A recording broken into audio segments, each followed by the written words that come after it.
This is a Sports Catastrophe production. Hey there, hello there, it's Jeff Cutter Diamond. Welcome you to another Sports Catastrophe on this day.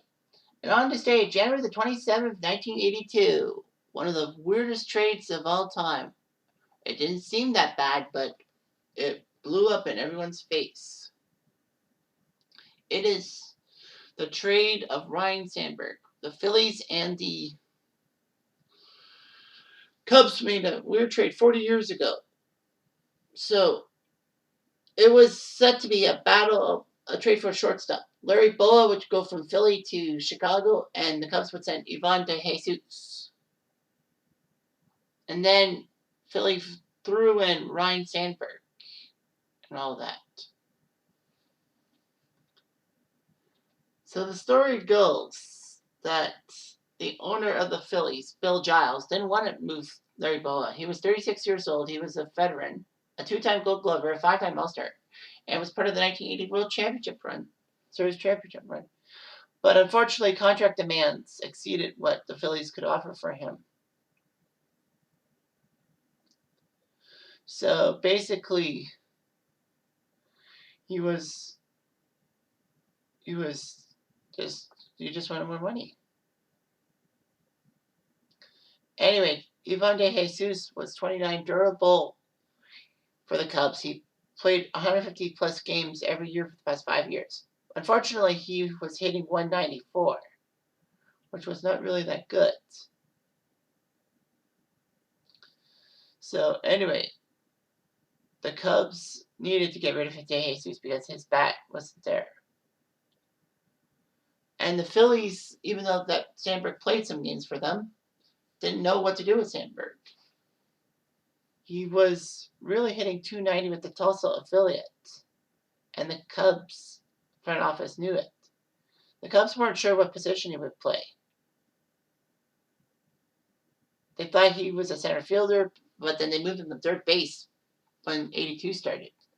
In his rookie year, he got 156 games and batted .271 with 7 home runs, 54 RBIs. Now, the reason why Sandberg came into the Cubs was because the Cubs front office was now run by Dallas Green, who used to coach and be the manage and GM of the Phillies, especially in 1980. So Dallas Green knew the Phillies farm system and knew that the Phillies didn't have room for Sandberg, so they decided to trade to ask for Sandberg in the trade to get Boa, and then they would give up Ivan De Jesus. So they did. Anyhow, the Cubs would pick up Ron Cey in a deal with the Dodgers. Shockingly, the Dodgers would get rid of him. Sandberg would move to second base and basically start a career of 9 straight Gold Gloves at second base.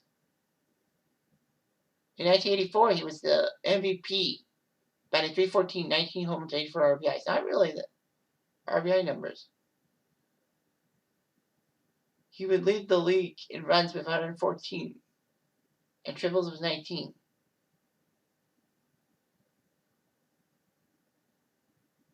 So anyway,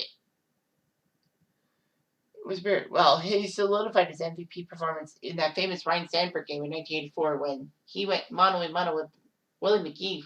Willie McGee hit for the cycle, but Sandberg hit 2 key home runs late in the game, and the Cubs won that game. Sandberg was a model of consistency and all that. He would retire in 94, but 2 years later, he came back to the Cubs and played for a few years before retiring at 37.